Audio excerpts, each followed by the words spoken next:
Monsters Inc. y Monsters University nos muestran un mundo repleto de monstruos, donde el trabajo o el rango más admirado en este mundo es la de ser un asustador, ya que ellos son los encargados de brindar energía a su sociedad.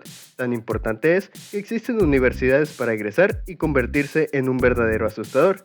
Y es aquí donde se nos introducen a dos personajes, Mike Wazowski y James P. Sullivan, quienes son polos opuestos en todos los sentidos, y esto lo podemos ver desde la secuela hasta la primera entrega, donde tenían pensamientos distintos, como también carácter y apariencia.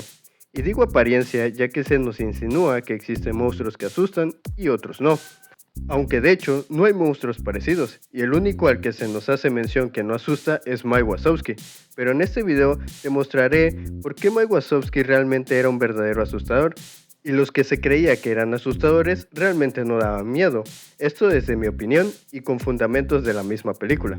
Si nos ponemos a analizar, no se puede observar los parámetros para medir un asustador. ¿Por qué te digo esto?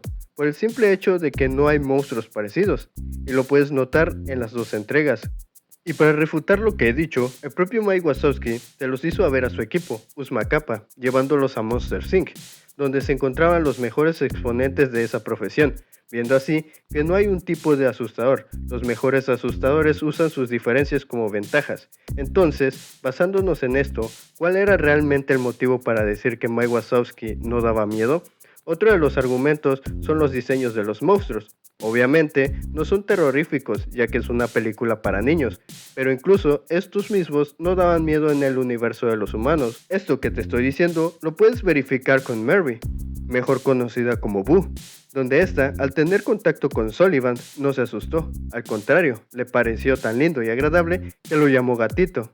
Esto sin contar que desde la secuela se nos insinúa que Sullivan era un asustador nato, y que cuando Boo y Sully tuvieron su primer contacto, Sully era el más grande asustador de su mundo. Y si este ejemplo no te convence, recordemos que al final de Monsters Inc. se sustituyen los sustos por risas, al ver que las risas son una fuente de energía más sustentables, y es ahí donde podemos ver que los monstruos se encargaban de este nuevo método, pero ¿no se supone que daban miedo? Ya lo decía el señor Henry J. Warnos, los niños de hoy ya no se asustan con nada. Y no es que asustaban a los mismos niños, sino que podían ir a diferentes países gracias a las puertas. Los monstruos ya no daban miedo, al punto que el señor Warnos raptaba a niños para obtener la energía sin necesidad de los asustadores. Es aquí cuando nos podemos encontrar que los monstruos no asustaban por su apariencia, sino por el método que ocupaban. Es por eso la preparación en universidades y con simuladores.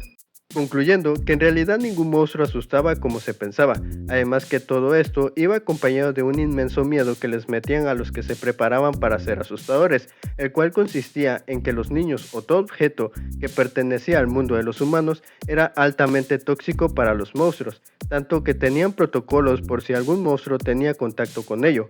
Además que esto influía en los monstruos llegando incluso a asustarlos, el cual en mi opinión era un limitante que no dejaba sacar el potencial al 100% de los monstruos.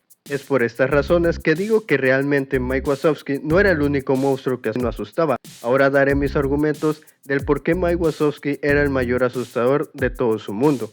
Como lo había comentado anteriormente, se nos recalca que Mike Wazowski no asustaba, pero también se nos presentaron monstruos que padecían el mismo problema que Mike, esto proveniente de Sully, diciendo que ellos no espantaban a ninguna mosca, pero en la última prueba de las Susto Olimpiadas fueron capaces de espantar en el nivel más difícil del simulador, pero a Mike se le ayudó saboteando el simulador al nivel más fácil. Es absurdo pensar que algunos de ellos eran más terroríficos que Mike, incluso asustadores profesionales no aparentaban ser terroríficos. Siguiendo con lo antes ya comentado, al parecer los sustos se basaban en el método que los monstruos utilizaban. Desde Monsters Inc. a Monsters University, los monstruos antes de entrar a asustar a un niño real o en el simulador se tenían que informar a lo que el niño le tenía miedo, para que los asustadores asemejaran el sonido de esas fobias en un rugido. Pudimos apreciar que existieron monstruos que tuvieron récords importantes, pero ninguno logró lo que Mike Wazowski hizo. Con su intelecto e ingenio elaboró el método de miedo más grande, el cual aparentó por un momento ser una película de terror. Si bien Sullivan fue quien los ahuyentó con su rugido, Mike Wazowski fue el encargado de aumentar el miedo con el método que utilizó. Y eso se ve reflejado cuando la puerta estaba teniendo energía antes del rugido. Y este acontecimiento no se los hizo a niños, sino se los hizo a adultos, quienes se les temía y los monstruos preferían evitarlos, concluyendo que Mike Wazowski realmente era un verdadero asustador superior a todos, esto por su conocimiento y su ingenio al asustar a personas adultas.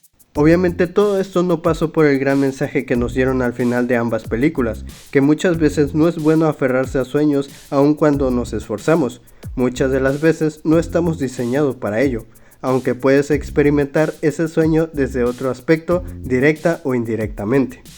Bien, muchas gracias por ver este video. Si te gustaría seguir viendo este tipo de contenido, suscríbete y activa la campanita de notificaciones para que YouTube te avise cada que subamos un nuevo video.